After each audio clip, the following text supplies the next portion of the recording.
ప్రతిరోజు ఇంత బిర్యానీ తింటావు, రాత్రి అయితే ఫుల్ అడుగుతావు, వెళ్ళి వేసేనే వాడిని.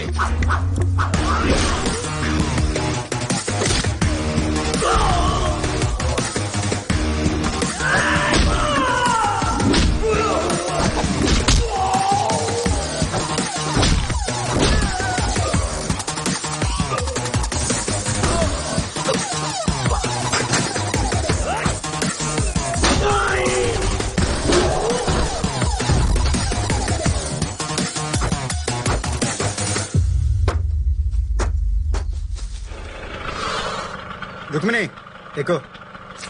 రుక్మిణి, వాడి బండి ఎక్కామంటే కాళ్ళు విరక్కొడతాను. లాయర్ గారు, నీ కూతురు నాదే, నీ కేసు నాదే. ఇప్పటిదాకా నేను కేసులు కాంప్రమైజ్ చేయడమే చూసుంటారు, కానీ ఈ కేసు విషయంలో నో కాంప్రమైజ్. రుక్కు ఎక్కువ.